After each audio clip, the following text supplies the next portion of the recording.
With the Project N team, and welcome today's symposium titled You went mute, Jeff.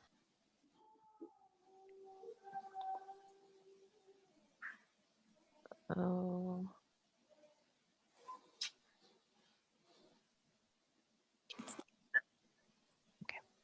Are we ready?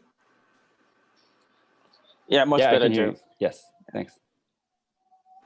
Good morning, everyone. I'm Jeff Pledger and part of the Project N team, bringing you today's symposium. I'd like to welcome you all to today's symposium titled Securing a Role in PM After the PMC. And we truly have a dynamic and fantastic speaker, Joan Wasu. But before we get started, I want to ask a request of everybody to please take their signaling devices and cell phones and put them on either silent or vibrate so as no longer to disturb the presentation. Thank you. Let me offer these brief words about Joan, as I've come to know her a short bit in this week to 2 weeks and have done some reading up on her. Joan Wosu is currently the director of Agile at Sun Life, but she is so much more than that. She is a business and career transition coach, an agile transformation coach, a speaker, and an author, and has been assisting individuals with helping them to find opportunities to grow from within themselves. Think of having something that changes your life, a life-changing event, and how that affects your purpose and fulfillment going forward. These are some of the things that Joan is going to be discussing today. How to get back on track. She is a strong, independent, modern Black woman who has been securing these type of roles and types of advice through her pragmatic and practical experiences that she shares. In her life philosophy, she states, you are born with the cards that you are dealt with, but you draw from your inner strengths to help move forward. You build those connections to make things happen, but always remember to be a badass and the Wonder Woman of the world. Joan, I offer you this wonderful welcome, and please, the floor is yours. thank you, Jeff. Yes, I love that. Badass. That's one of my favorite words in the world because we're all created to be badasses. So thank you, Jeff. I'm going to start off sharing my screen. Okay, can everyone see my screen? Was that a yes? Yes, we can see it. Awesome, beautiful. So before we get started, I'm just going to run a quick poll. On a scale of 1 to 4, how are you feeling today? It's Friday. For some people, it's like, yeah, it's Friday, it's great. But how are you feeling today?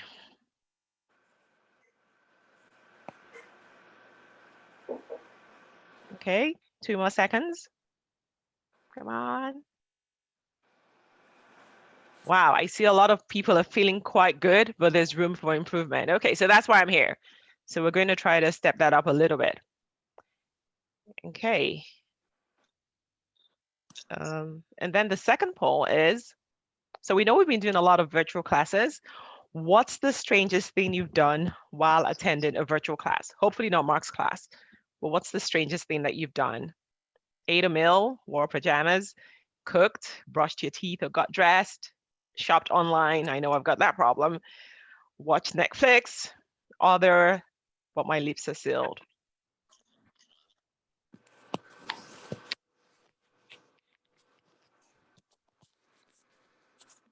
Okay, it looks like we have a tie between eating and attending classes in pajamas, but I guess that's the way of the world today, so no surprises there. And some people watch Netflix. Okay, and the third question is, Josh, can you put it up? If you could go back, if you could travel in time, where would you want to go? Back to the past? into the future, or you're fine right here.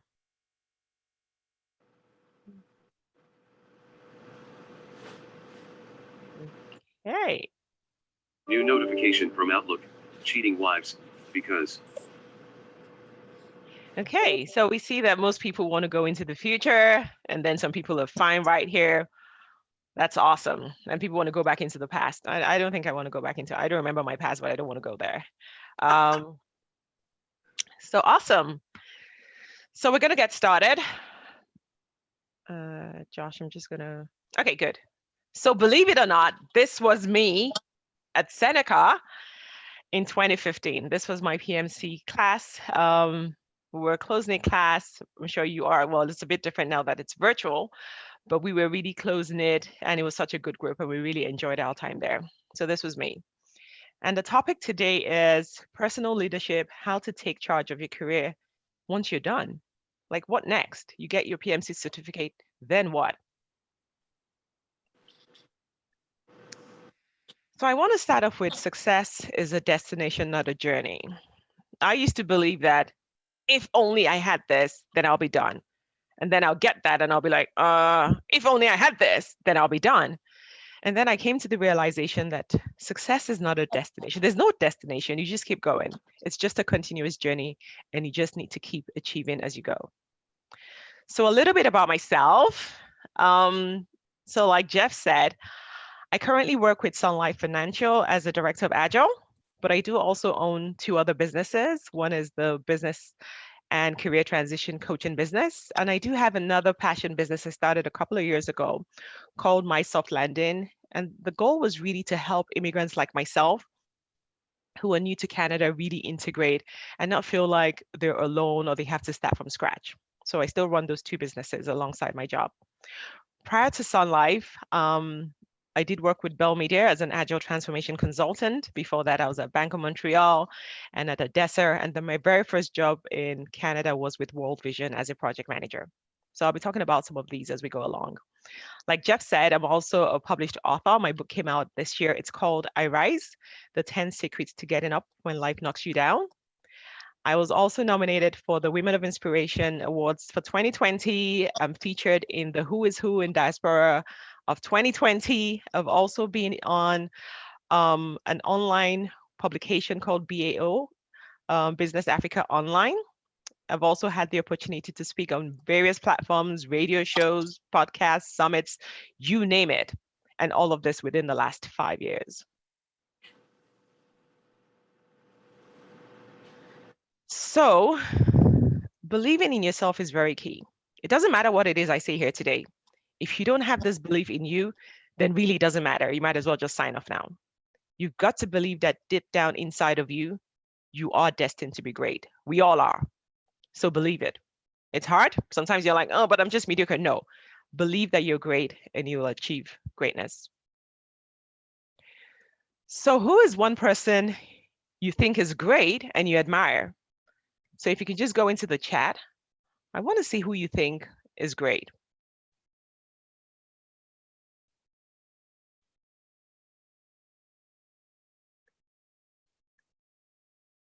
Elon Musk, love him. Bill Gates, love him. Masai Ujiri. Thanks, Josh. That's a trick answer. I want to hear from other people. Who do you think is great? It doesn't matter. Like Barack Obama, thank you.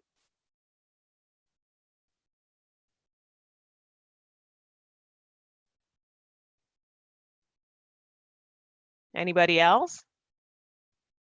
Abdul Kalam. Okay, great. So greatness means something different to everyone. And that's the truth. Josh Donald Trump, thank you. But the truth is we're all created for greatness. We can all be great. We can all be as great as the people that we mentioned or even greater. And the question is how? How do you become great? And that's what I'm going to be sharing with you today. So if you've not read my book, well, okay, so just, so I'm going to be giving away, well, not me in person, but I'm going to be giving away some copies of my book sometime today at some point, and Josh will tell you more about that later. So this is a model I created, which is in my book, a model for being great. And it's an acronym. So G is for goal, R for research, E for explore, A for action, and T for track. So let's get right into it. Goal. It all starts with your ability to dream. If you don't have a dream, then you're not really going anywhere. You have to have a dream, and it has to be a big dream. Don't bother yourself right now with, oh, can I attain it? I don't have what it takes. Forget about that. Have your dream and be very clear on why. Why do you want this dream? Who do you want to become? What's this going to do for your life? What do you hope to accomplish? Who will it impact? How will it change your world? What drives you? What motivates you? What excites you? 12 months from today, where do you want to be? You got to really, really have a goal. If you don't have a goal, newsflash, you're not going anywhere. You're just spinning around in circles. It all starts with your goal. If it doesn't scare you, it's probably not big enough. Go back, dream some more. And then R is for research. Do your homework. Some people go right from goal to start taking action. No, no, no. You need to step back. So you have the goal written out now. Do your homework. Okay, so what do I need to be able to accomplish this? Who do I need? Who else has done it before? What did they do? What steps did they take? What mistakes did they make? That's even more important than what steps they took. And how can you leverage some of those experiences? There's so many ways to find stuff out today. There's Google, there's books, there's podcasts, there's radio, there's tons of places where you can do your homework, but make sure you do your homework before you start taking any action on your goals. I have a quote here that says, sharp people learn from their mistakes, but real sharp ones learn from other people's mistakes. That's the quickest way to get successful, learning from other people's mistakes. And then you need to explore your options and eliminate. So all options will not be relevant to you, but make sure that you keep an objective approach when you're going through your elimination process. What are the benefits of this decision I'm making? What are the risks involved? What is the probability of success? Am I just wasting my time? Or is there really a chance of me succeeding? What does it cost? Do I have the money or do I have the time? How long is it going to take for me to follow this option? How popular is this choice? Who are the people who've done it before? How successful were they? How does this stack up against other options? And then based on these questions, you're able to eliminate and finally get to, okay, this is what I know I need to do. This is the option I need to take. Like I said, there's several ways to skin a cat. You just have to pick the one that works for you. And then you need to take action. A dream without action is just a wish. You could wish from now till your face goes blue. If you don't take action, nothing is going to happen. So some of us perfectionists, like myself, we like to wait for everything to be perfect before we take action. And I had to learn the hard way. Don't wait for everything to be perfect because they never will. The lines are never all going to be aligned. You just need to take action. Put one step in front of the other and just keep moving.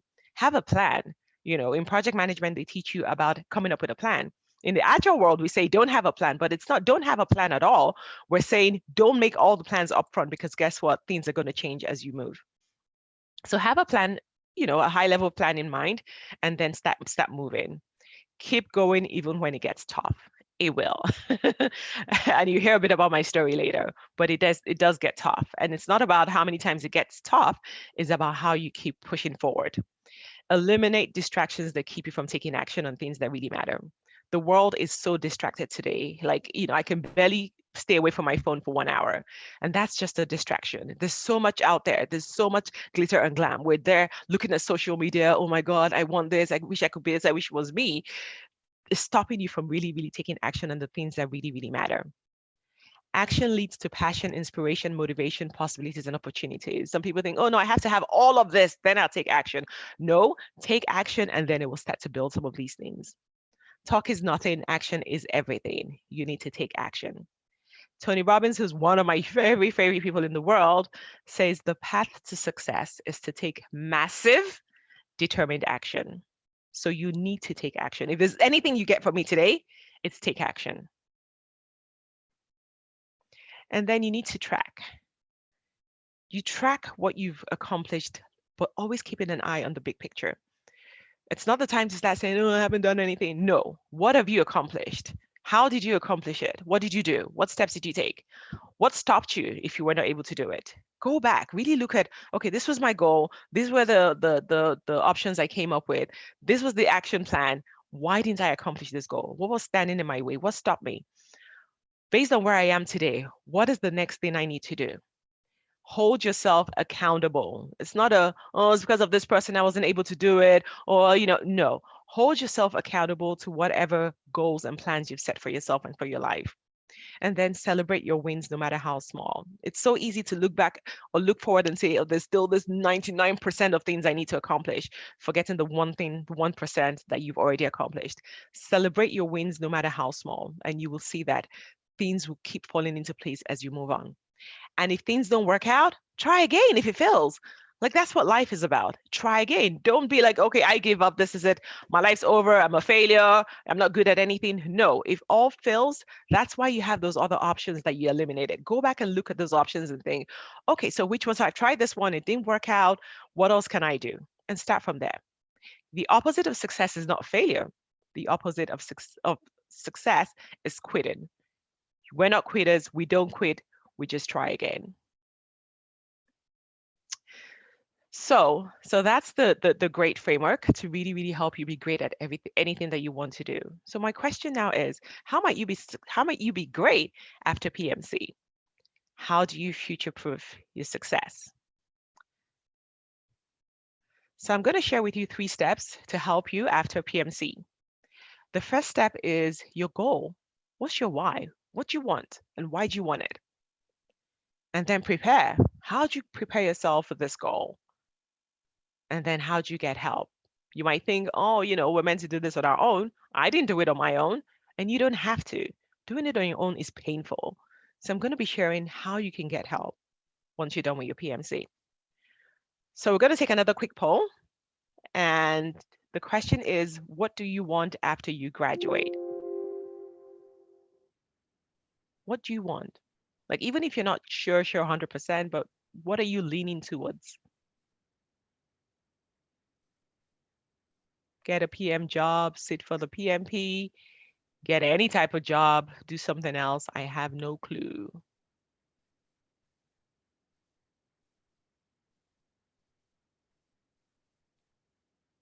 Okay, so I see that most people want to get a PM job, which is great. And then some people just want to get a job, which is fine too. And 8% of people want to do, so 1% wants to do something else, which is great as well. So in defining your goal, you need to be clear. You have to, it cannot be a case of, I want to do this and I want to do this and I want to do this, I want to do that. No, pick one goal. What do you really want? Get clear on that. And then you need to believe in yourself. Like I said from the beginning, it doesn't matter what I say to you today. If you don't believe in yourself, nothing's going to work. Nothing's going to work. You have to believe in yourself. Believe in the goal that you've defined for yourself. And then put a plan in place. What are the things I need to do to achieve this goal? Really be clear on that. Ask people, ask your professors, do research, do whatever you need to do. Just come up with a plan. And then you need to stay focused. It doesn't matter what naysayers say. People can say, you might even be the one telling yourself, you might be the voice in your ear saying, it's not possible, you're not smart enough, you can't do this, no one else has done it. It doesn't matter. Stay focused, eyes on the prize. Don't be discouraged. I was discouraged a lot of times. I would reach out to people and they wouldn't even respond. Don't get discouraged. Even when people say no, that's fine. Someone else might say yes. So you just keep going. Be confident and courageous. People usually think, oh, some people are born confident, some people are born courageous. Not true. Nobody has everything figured out. People are not really that courageous, but they just do it afraid. We all have some element of fear within us, but that shouldn't stop you from really going after your goals. So be confident and courageous and just keep moving forward. And then for your preparation, I'm going to talk about resumes and interviews because I think it's very key for you. Make sure that you have a resume in the right format, first and foremost. Your resume has to be a document that even you want to read, but it has to be very engaging, not too lengthy, and have the right type of information in it, relevant information that really speaks to your skills and what it is you're looking for. When you go for interviews, make sure that you research the industry, the company, and the interviewers. People always leave out the last one. You just show up and you're like, okay, my name is Sandy. You know nothing about Sandy. I found that it's very, very exciting for them when you know a thing or two about them. You've looked them up on LinkedIn and you can say, oh, Sandy, I saw that you did XYZ, and you see them light up like, yeah, oh, I did this and da. So make sure you research the industry, the company, and the interviewers. The mindset, which I teach, is you're interviewing them as much as they're interviewing you. That takes off a lot of the edge, because when you think, oh, it's all about them just firing me questions, oh, I have no say in this, they have to choose me, they have to like me. No, if you go in with the mindset that I'm also interviewing them, they also need to tell me why I need to come work for them, why they're so great, then you're able to relax a little bit more. So even if you don't believe it, just fake the mindset, go in there and just interview them as well. Let them know that, okay, you're also looking for a place where you can grow, that have exciting work that they're doing. You know, you want to know more about them. What is the culture of the company? Really ask those kind of questions that would make them think, oh, okay, all right, we need to also try to sell what it is, you know, we have over here. It takes the edge off and it makes the interview experience a bit more enjoyable for both parties. Get comfortable with selling yourself. I struggle with this. Like, if you said to me, Joan, can you list out 5 things you've accomplished? I'm like, I've done nothing. But you have to get comfortable with selling yourself. It's not about bragging or showing off. No, it's being able to clearly articulate, these are the things I've accomplished. These are the things I can do. They're your skills, they're your talents. So be able to sell yourself confidently. Practice, practice, practice. For the number of times I've tried to interview people and I say, tell me about yourself. And they're like, Look, 99% of interviews you attend, you're going to be asked this question. So practice it. You know, be able to really summarize what your career is, you know, with your skill set, what you've done and what you're looking for in 2 minutes. Practice it. You know, memorize it. Know it in and out, backwards, forward. Know this question. It's so key. You'll be asked this question 99% of the time. And then your LinkedIn profile. So in today's world, years ago, you know, you could apply for jobs and they may not check you up on LinkedIn, but today, that's the first place everyone's going to. So make sure your LinkedIn looks professional. Make sure you have a professional photograph. We love pets. I don't want to see a picture of your dog, I'm sorry. So make sure you have a professional photograph of yourself, preferably of just yourself, not of your family, just you.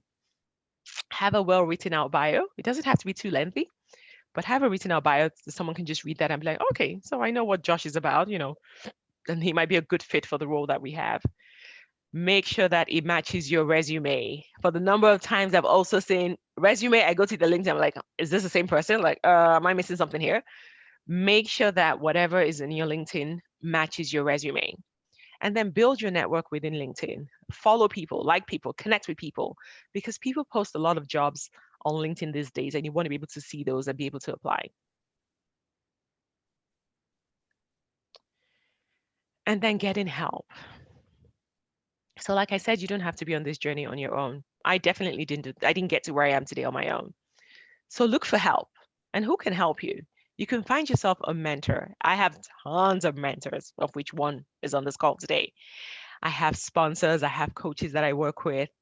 Find a mentor, someone who's interested in you, who has been where you want to get to and can help you succeed and can show you the way. So just like I said, you don't have to make all the mistakes. Again, you can learn from a mentor and say, okay, you're where I want to get to. What are the steps I need to take? What do I need to avoid? You know, and just make that path easier for yourself. Network, network, network. People need to know who you are. Some of us are shy. Like, believe it or not, I'm a shy person. I'd rather be behind the scenes, but I had to network. I had to go out there. I had to put myself out there. And that way you get noticed. Make sure you engage on LinkedIn. Don't just have a LinkedIn profile and be like, okay, that's it, I'm done. I'll check my LinkedIn next year. No, go in there, see what people are posting, like their posts, put comments. If you see something that's exciting, share it. Let your name start to pop up on people's feeds. And then people remember you and say, okay, I think I saw a post and Jeff was looking for a role. I do have a role. So make sure you engage with people on LinkedIn. Meetups used to be a little bit, you know, because you had to go physically, but today most meetups are online. So make sure you attend all these events, you know, be a part of all the community events that are going on within the project management space. Know who the people are, know who because in those meetups, they'll talk about, oh, companies that are hiring or just things that are changing within the industry. So you're always on top of everything new happening within the project management space. And then continuous learning. I hate to admit this to you, but PMC will not be the end of your learning. It might actually be the beginning of your learning. I had to learn that the hard way too. make sure that you're always learning. There's so much changing in the world, especially in the world of technology. There's just so much changing every single day. So make sure you're continuously learning. You're taking relevant certifications. I'm not a proponent of certifications, but for some certain roles, you do need to get certified. So be ready to keep learning and getting certifications that you need to get the roles that you want. And then volunteering. I also like to be paid for the job I do, but sometimes you need to volunteer. I did some volunteering with Mark, and that really helped me, really paved the way for some of the things that I was able to accomplish. So don't look down on volunteering roles. It's a good way to gather that Canadian experience that most employers are looking for. So look for opportunities where you can volunteer, even if it's part-time or weekend, but relevant volunteering. Like, don't go work at Amazon fulfillment and like, I'm volunteering. No, look for project management type volunteering roles and do that. And that will help you to start to build out your resume if you don't have a previous work experience.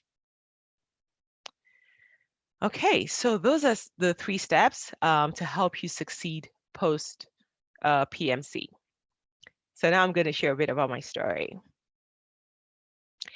So I moved to Canada in 2015 in January, like just a couple of weeks before I started my PMC program. And probably like most of you, I still have no family in Canada, but I didn't even know people in Canada. I didn't know what the country was going to be like. And I came right in the middle of winter, so that wasn't good at all. So I was having to deal with a new world, a new environment, a new culture, and then having to deal with this new weather. But it was fine. It was what I had signed up for. I wasn't sure what it was going to look like. I wasn't sure, okay, what my future was going to be, but it was fine. I had a clear goal. And for me, the goal was I wanted to be a project manager. Like I was crystal clear. I wanted to be a project manager and I was willing to do whatever it took to be that. And so I started off in January, started attending classes and doing everything that you've probably done. And a couple of weeks into it, I started to wonder, I was like, okay, so this program is for 8 months. At the end of 8 months, will I be able to get a job as a project manager? So a lot of you said today you wanted to be project managers. You want to get a job as a project manager. And that was one of the questions I had to ask myself. So I went to some of my professors and I was like, so how many people have gotten a PM job after PMC? And some are like, So I figured out the answer is not a lot. Okay, so I'm like, okay, so PMC is not going to necessarily give you a job as a project manager. What do I need to do to get that job? Because I really wanted to be a PM. And so I found out that, okay, most PM jobs say you need PMP. I'm like, okay, good. I'm going to take the PMP certification. I'm happy that Isaac is here because even though initially when I told him I was going to take the PMP certification, he was like, are you sure you don't have enough time to study? It takes a while, Joan, this is, and I was like, Isaac, I really want to do this. And he surprised me. He said, you know what?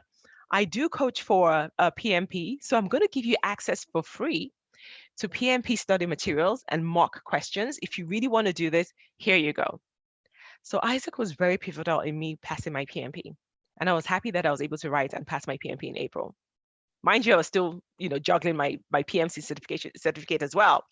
So I got my PMP, super happy. So I'm like, okay, so 1 box ticked. So maybe I can now get a PM role once I'm done. But it even got better.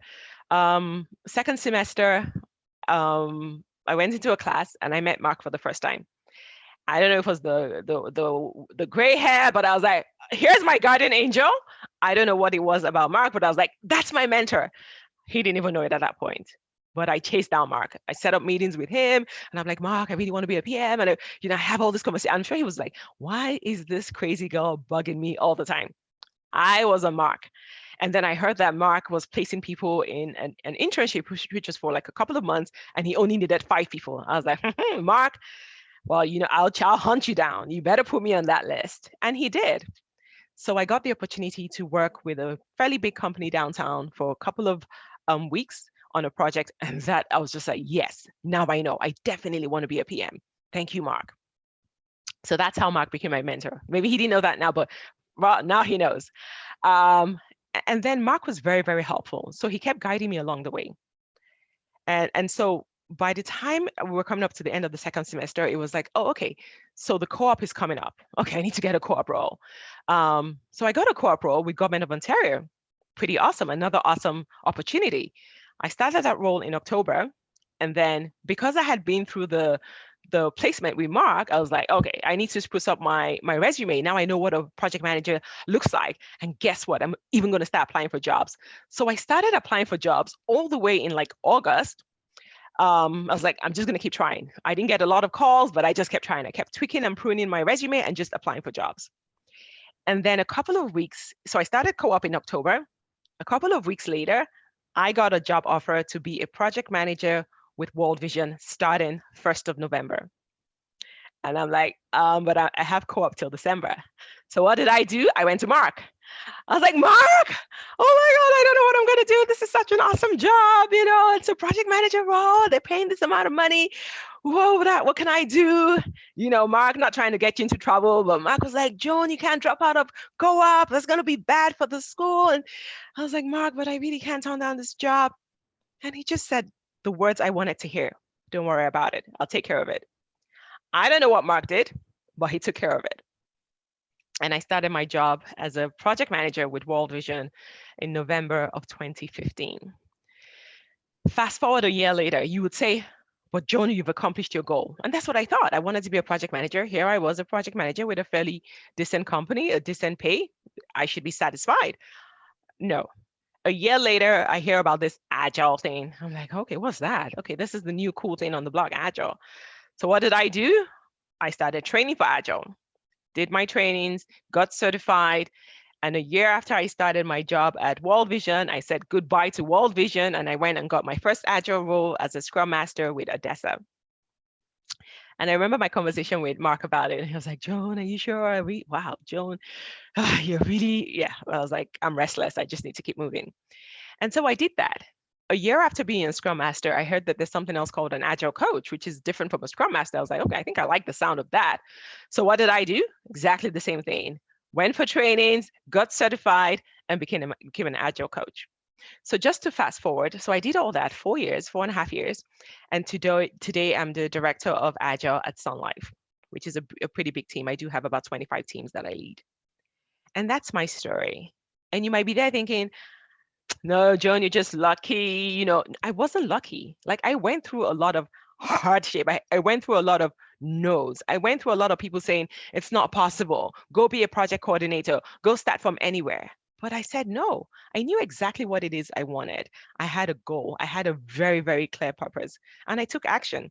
It didn't mean that all actions were the perfect ones. Sometimes I was really scared. Like till date, I'm still very scared when I take actions, but I just took it anyway. I figured out, I'll just learn from my mistakes. If I fail, I fail. But what if I succeed? And so that's how my journey has been. It's been ups and downs, but it's been great. I wouldn't rewrite my story in any way. So today I want to ask you, what actions do you need to take? And before you take actions, you need to think about the decisions you need to make. You don't need to wait till your graduation day to start to think about, what do I want? What are the steps I need to take? No, it starts from today. The decisions you make today will determine the future in the next coming months. So make the right decisions today. Get clear on your goal.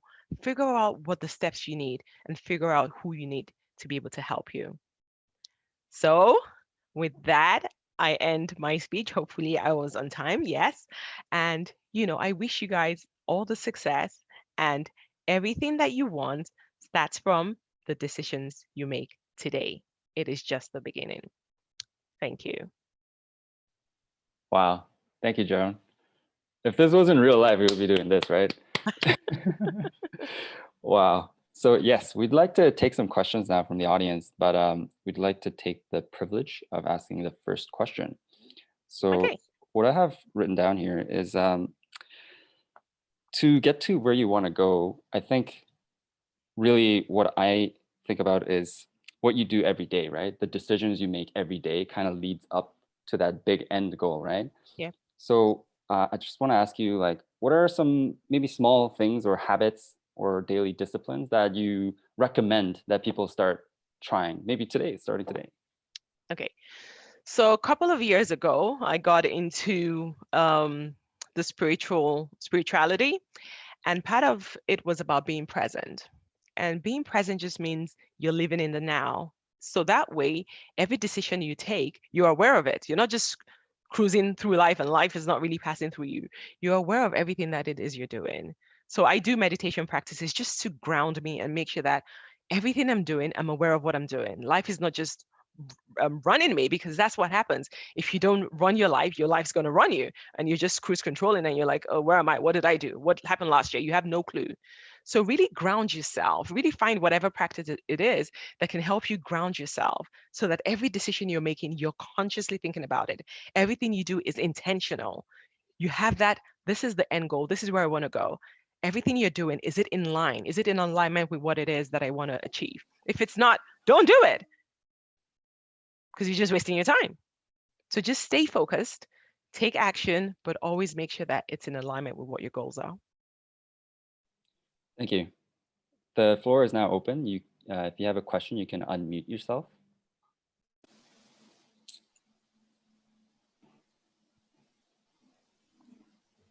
And I believe there's a button to raise your hand as well. Okay.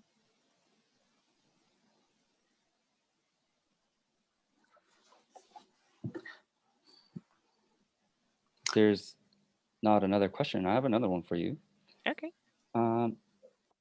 What's kind of like the biggest pitfall that you could warn us about on the journey to becoming a PM?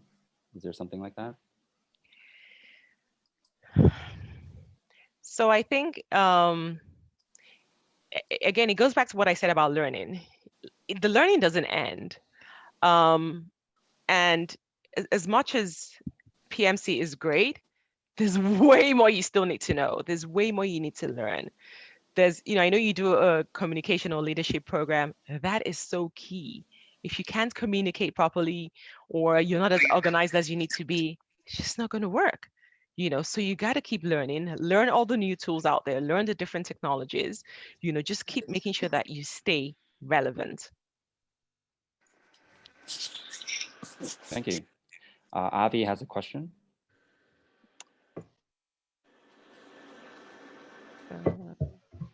Hi, Joan. Hi. Good morning. Good morning. That was really a lovely speech and presentation. Thank you. You're welcome. My question is about, you mentioned that, you went through a lot of adversity, especially in the earlier years. And I was wondering, like, could you walk us through, like, in those moments, like, what was your mind processing to overcome those moments? Like, what action did you take? Like, when you were feeling low and you were feeling down, like, how did you get back up? Yeah, so I suffer from imposter syndrome, and I'm sure most people do. And that's just that feeling of someone's going to figure out I don't know anything, figure out I'm, not as good as I thought, or figure out that I'm a fraud. And so I suffer that a lot. And for every time that people would put me down, or people would say no, or receive some rejection, I'd feel bad. Yeah, I'll feel bad for a while. But I can't stay low. I don't believe in, sulk all you want for a few minutes, but you got to pick yourself up. You got to go back. You got to tap back into what I said, believing in yourself. Yeah, so this is a minor setback, whatever. Someone said no, someone else might say yes. So I'd feel bad for a bit, but I'll always go back and say, what's my goal? What's my vision for my life? What did I do wrong? What could I have changed? And I learn from that and I move forward. I never let it put me down or stay low for too long. And even it's the same with also my personal life. Like, if you read my book, you find out that I went through so much adversity in my personal life. But I didn't let any of those things pull me down. I could have said, oh, my parents were mean to me. Oh, my this was that. Oh, this is why I'm this way. Doesn't matter. That's all your past. You can decide what future you want going forward. And you can start to take those steps and make those changes to make sure that you achieve those. Thank you. We have a question from Saman here. He doesn't have a mic, but he asks, it's been a while that I wanted to take a PMP exam, but I'm really scared of, what if I fail? What if I pay $500 and get no results at the end? How do you deal with the fear when you took your first steps of getting your PMP or Agile certification? Okay. So like I said, Isaac was one, like Isaac's, to be honest, he's scared. He was like, it's such a difficult certificate. Joan, are you sure you're not? But then he said to me, you know what? Even if you're just attempting it, it's fine. He said, you might do it the first time, you may fail, but then you learn something from it and then you do it again. So that actually gave me some comfort. And I went in thinking, well, I'm going to pass. But I also said, well, if I don't pass, that's fine. I'll just take it. I'll just do it again. Because if you don't, then it means you're not going to get a project manager job. So you don't know if you're going to pass or fail. So rather than say, well, I'm not going to bother because I may fail, but what if you pass? If you pass, then you can actually become a project manager if that's what you really want. So that's the mindset I go into for certifications and life in general. What if I fail, but what if I pass? What if I succeed? And for me, that's enough. Even if you fail, you learn something new and you try again. Plus, the second attempt is cheaper. The second attempt is cheaper. Yes. Yes. And That's you're good more to know. relaxed because now you do it with the first time. I see a raised hand here. Oh, it's Chirozi. Go ahead. Oh, hi, everybody. Joanne, thank you so much for that amazing presentation.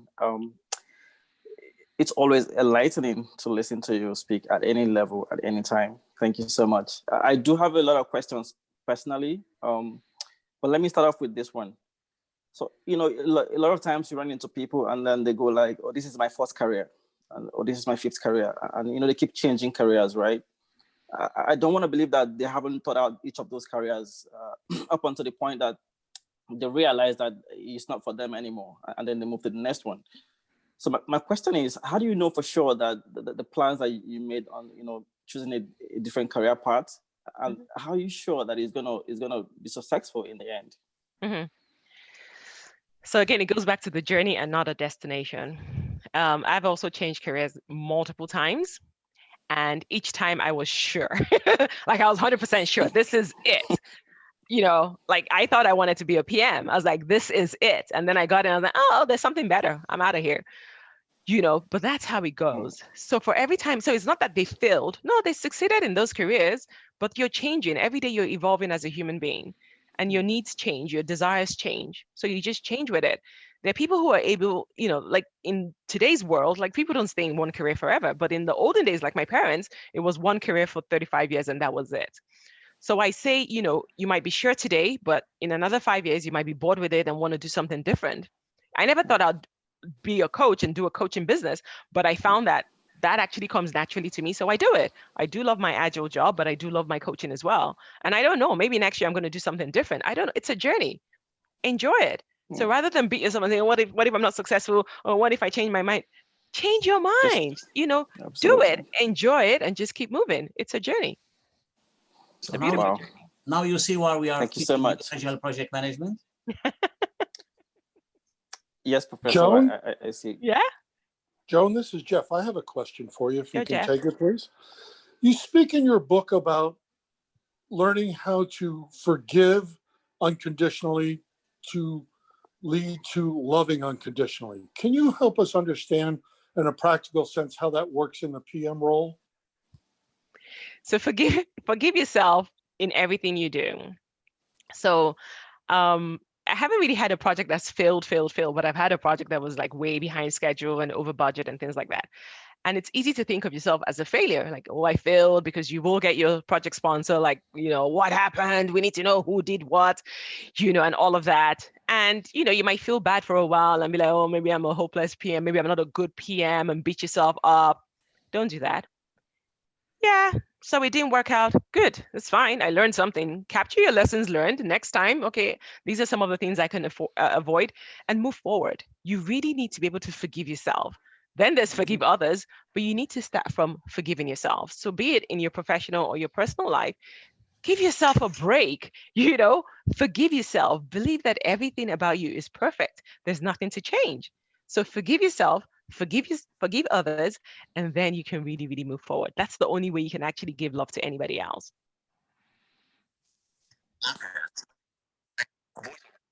Wow, thank you. I see another raised hand. Chirozi, go ahead. Again, thank you, Joanne, for your responses to the questions that have been asked so far. Again, I have, like I said earlier, I have a lot of questions. I always have a lot of questions. Now, the question here is, I mean, sometimes it's scary to go to LinkedIn for me, because everybody seems to be very successful in LinkedIn. You know, they have all these certifications, they have all these experiences, have all these technological skills and all that. But again, there's this saying that I've heard so much. It's fake it until you make it. So I want to believe there's a level of faking in some of those profiles that I see. But here's the question, right? How much faking can you go go away with, in terms of putting up your profile to be able to match jobs that you're looking for? And then how can you do it without having to fake at all? So, so faking, you need to be able to have a good profile. It doesn't have to be super great, but it has to be good. It has to read easy, and it has to really showcase your skill sets. My initial LinkedIn profile, my LinkedIn profile actually doesn't have too much. It's not very lengthy or very wordy, but I do have all the places where I've worked and some of the projects I've worked on, maybe a couple of few. But you need to be able to really showcase yourself, regardless of how little the experience is or how much career growth you have. Be able to capture it in a way that is engaging or exciting for someone else to read. I would say don't lie, but if you have learned how to create project plans, you can say, I can create project plans. You may not have created it in a real life, project or for a company, but you do have that skill set. But to lie and say, oh, I worked here and I did XYZ, I wouldn't really recommend that, especially in today's world. They check everything. But be able to really capture all your skills, whether the skills you've learned the theory of or the skills that you've actually had hands-on experience with. And even for a lot of people, you've worked on other projects. Like even this event that is being run now is a project. You've done it, you've executed it. And trust me, it's not so different from the real world when you're working on projects. It still goes through exactly the same process. You do the planning, you have meetings, you come up with reports, you do status reports, you're tracking. It's the same. So you can still capture this experience as a project without having to say, I worked for CIBC as a project manager when you didn't. So it's really knowing, the kind of words that really capture people's attention, and it's packaging. So just make sure that you package yourself in a way that makes you look like a professional without having to fake it. Thank you so much. To Eugenio, he has a question. Hello, Joan. First of all, thank you so much. I think I really enjoyed the lecture, specifically when you were talking about, how being a perfectionist can take some time to go into action. I think I totally relate to that. Mm-hmm. And I guess that my question is, I think that everyone keeps talking about like this Canadian experience that you need to have when you are applying for your first job. And I want to ask you, do you have like any challenge that you have at your first job? After you graduate from the PMC, regarding to this Canadian experience and about working with all this culture? So it comes up a lot. Now it's not because now that, especially in the technology space, we're desperately looking for talent. We're constantly hiring. It's so difficult to hire people these days. So we're constantly hiring. So we're toning down the Canadian experience, but it still comes up with a lot of companies where they ask for Canadian experience. So for me personally, Mark was my guardian angel for that. So he got me into the internship program, and then he also got me on a project with CAA. So there you have it. Those were already two things I could put on my resume to say I had experiences with this. So it's volunteering, but you can put it on your resume. So really look at what opportunities, what things, where can I tap in, who can I tap into? Someone have a personal project they're working on where I can just, partner with them and do some work so that you gain some of that experience. But will Canadian experience come up? It will, but there are ways to mitigate that. And volunteering is one of the good ways to do that, or internships or co-op programs. Okay, perfect. Thank you. You're welcome. Okay, Joan, I have another question here. For someone in your position, I'm sure you have to like interview people and hire people. And from what I'm learning at Seneca so far, I feel like project management is a lot about investing into the future to see something come up, right? And I see almost no difference between hiring someone, like you're investing in that person, right? To see an outcome for the company itself. And so when you go through some of these interviewing processes, what what are you looking for in somebody that you would want to hire and have on your team? So if you had asked me 4 years ago when I was a project manager, it would be completely different from what I look for today. So because I'm in the agile space, agile is more mindset driven as opposed to having some skill set as PMs are. But a lot of PMs are now moving into the agile space. So, you know, like Sun Life, for instance, we're going through a huge transformation where we're trying to move all the waterfall teams who are the PMs into the agile space. So my core today is attitude. So I'm really, really looking for mindset, that openness, that oneness, that collaboration, that more of a servant leader as opposed to a command and control mindset. From my agile people, so the scrum masters and the agile coaches that I do hire. But for a PM role, so that's different. I'll be looking at, you know, how are you able to lead people? How are you able to communicate? Can you communicate well with your project sponsors, your stakeholders? Because those are the things that are really important. Can you drive the team to deliver? Are you organized? You know, what kind of tools are you familiar with? You know, what's your experience with managing budgets? Those things are critical for success for a project manager. But in my agile world, not as much. So I'm looking more at what's your personality? Can you make a team gel together? You know, can you lead people as opposed to manage people? But I think as we move forward in the world, it's going to have to be a bit of both, because the world is no longer core waterfall where it's like, I tell you what to do, just go do it. People are looking more for people who can collaborate, who can carry people along and really bring out the best in people. Thank you. There's another question here. It's called soft skills. Yeah. Soft skills. Is it possible to enter the labor market after graduation due to coronavirus in the world? And how do you forecast this market in Canada? So the tech world, not as much. Like I said, we're hiring all the time. And actually my current job with Sun Life, I've never seen their office, don't know what it looks like. I actually got it in the middle of the pandemic. So it is possible to get a job even though there's a pandemic and we're all working from home. So I know where the office is, but I've never been. And we're still going to be working from home for another 6 months. So it is possible. Like I said, we're constantly hiring, like I'm in interviews every week. You know, we're constantly hiring. There's a lot of jobs. If you decide to stick within the technology space, I can't speak for other industries, but it's definitely possible to get a job. And I think it's only going to get better. It's going to keep going up because as more people move to virtual, there's more need for solutions for this new world. And most of them are technology driven. So it's going to keep increasing over time. Amazing. Sounds like great news for us. Yeah. Anupa, do you have a question? Okay. Yeah. Hi, Joanna. How are you doing? Hi, I'm good, thanks. And you?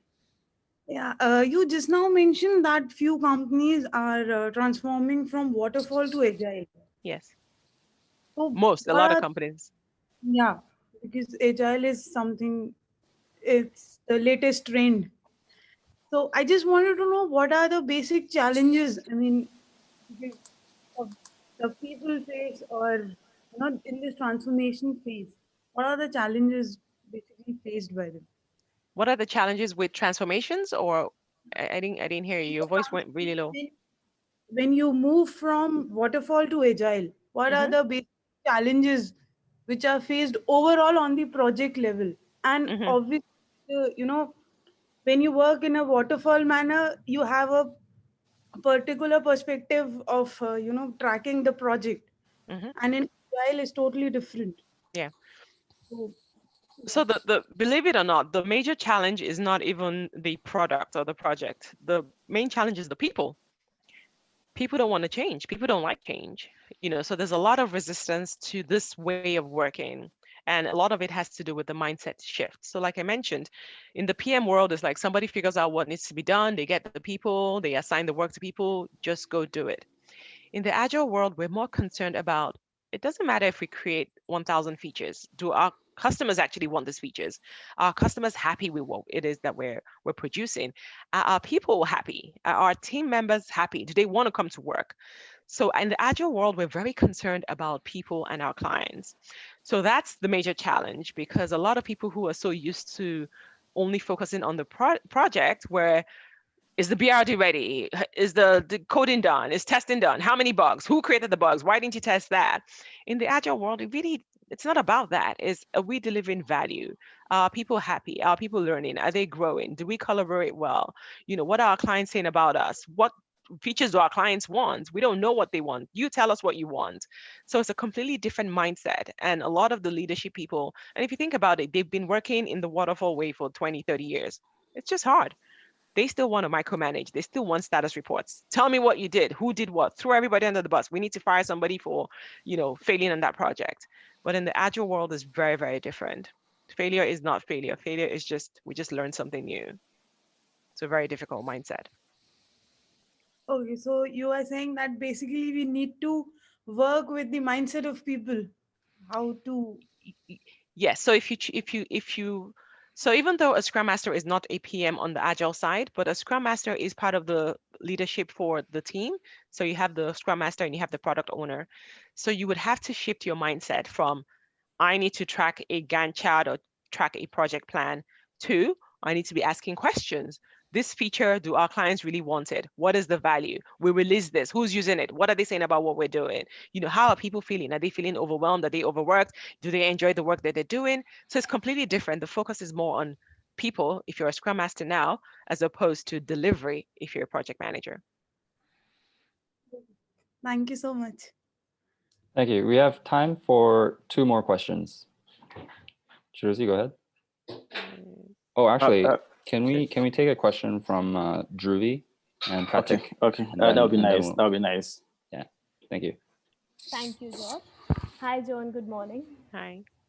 I had a question that, as you mentioned, that networking is really important part to become successful, but some of the students are like me, particularly are introvert or socially awkward. So do you have any tips or tricks like that can be a step towards becoming an extrovert? Yeah. So in the virtual world, that's beautiful because you don't have to see people face to face. So if you just look at LinkedIn, for instance, and you search, you know, by job title, and it comes up with 50,000 project managers, you can just start to connect with them. And when they post stuff, you can start to comment, and then you can ask a question. You just send them a message. 90% will ignore you, but there might be that 10% who will answer. And you can just say, oh, I just want to learn more about what it is you're doing as a project manager. I'm a new PM. I want to learn about this. 10% of people, well, maybe even less, but I always answer, you know, people when they ask me questions. So the virtual world makes it a lot easier for introverts. So even though I'm an extrovert by nature, I don't really like, you know, going up to people first. I'm still shy, I still have that shyness in me. But with the virtual world, it makes it a lot easier. Or if it's a group event where there's more than just me, then it's fine. We're a group and we're all there. And then maybe I can get in a sentence or two. So there are ways that you can start to really build those connections and relationships. Try the virtual, try big groups. But if you're a one-on-one person, then just use LinkedIn and try to connect with people one-on-one. Thank you. And Pratik, do you have a question? Yeah. Hello, John. Good morning. Hi. Good morning. So I want to ask you, you have achieved success in many different areas, right? So is it your motivation which, you know, helps you taking new challenges, because you are a very positive person, I can see, and you are full of energy, right? So, or you just calculate, analyze the risk and then calculate risk to take new challenges. So how you go about it? Yeah. So I do take, I don't even know if I take too many risks, but I do take calculated risks for sure. But I take action. Like, I'm willing to try everything once. That's because for me, I never stick to what if I fail. I'm always like, what if I succeed? So I'm going to try it. I'm going to try it at least once and just learn from it. But naturally, I'm an ambitious person by nature. That's just my nature. But it doesn't mean that you have to be super ambitious to achieve even way more than I have. The trick is really being able to take action rather than just be there and be processing and saying, okay, but I need to figure this out and ask 1,000 people. I just take action. Like, there's very few people I ask.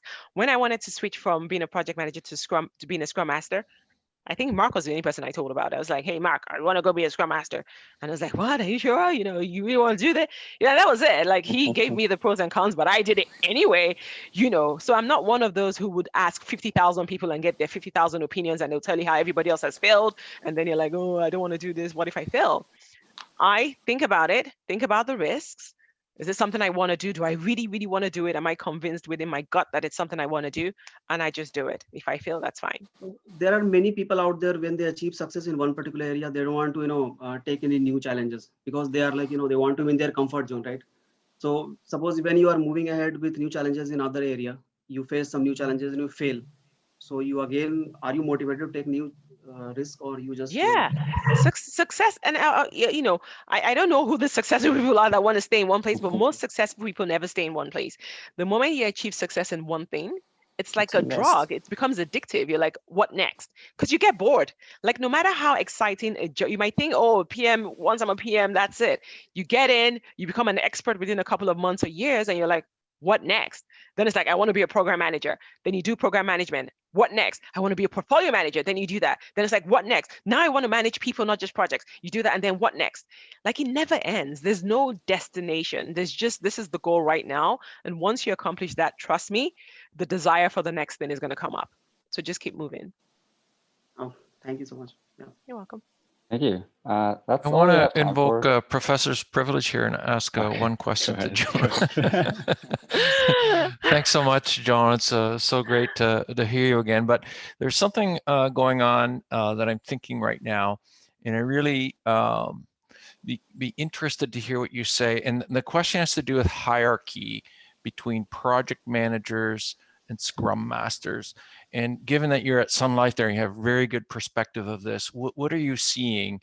Because I have some people say, well, Scrum Masters, they kind of report into the project managers, or maybe it's like project managers are becoming like, can you give me a little feeling for how you feel about the hierarchy of all these different project management roles? Yeah, so things have changed in the last 4 years. So when I became a Scrum Master 4 years ago, the Scrum Masters were definitely higher than the project managers. And, you could tell, even just by the rates, the salaries, the Scrum Masters were earning way more. The Scrum Masters came in at a senior manager position, and then project managers were pretty much just a manager position, if at manager position. And then over the last year or two, things have started to even out a little bit. So you had a lot of project managers be like, why would I want to stay a project manager where I'm doing way more work and earning less, when the Scrum Masters are there just having fun and doing team building activities and just doing daily stand-ups and things? So a lot of project managers moved to becoming Scrum Masters. But today, most of them have moved back, because the Scrum Master is a completely different role, different mindset. If it's not your personality, you will struggle. Some people just don't like human beings. So imagine having to deal with human issues all day. So a lot of PMs have been like, okay, forget that, I'm going back to PM. And so now the PM roles and the Scrum Master roles are pretty much at par, I'd say, but there's still a higher demand for Scrum Masters, only because a lot of companies are shifting towards the agile transformations. So there's a lot of demand, but it doesn't mean that PM roles are going to go away. There are just certain projects that will always be projects. They'll always be led in a waterfall way. So there'll always be that need for project managers. So I think project managers were so scared years ago, like, we're not going to have a job.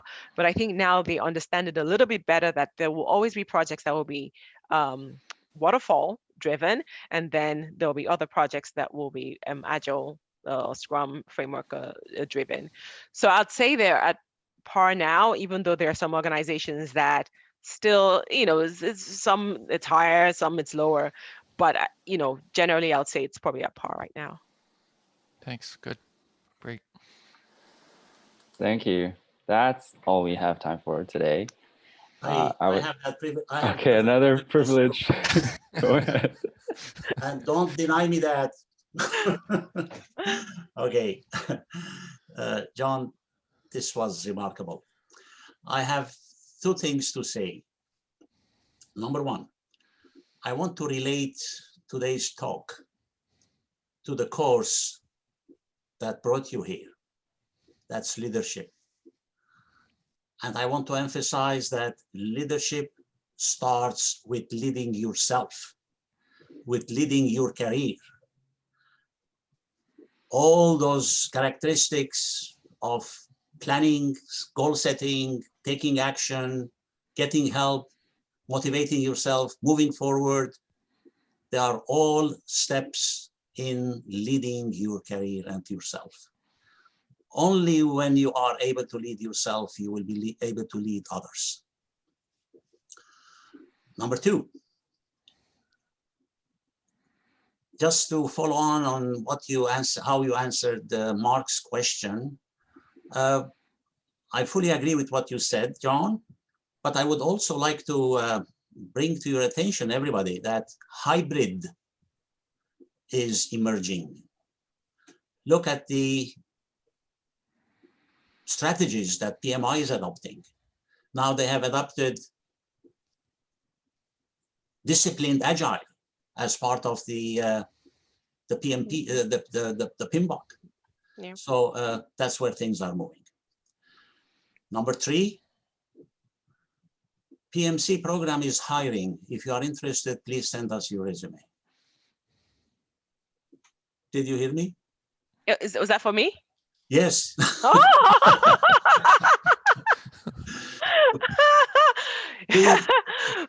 This was your job interview. I was like, what? let me ask the classic question. Would you like to have a professor like John? All those who agree say yay. Hell yeah. Thank That's you, amazing, Isaac. John. Thank you very much. Thank you. Thank you.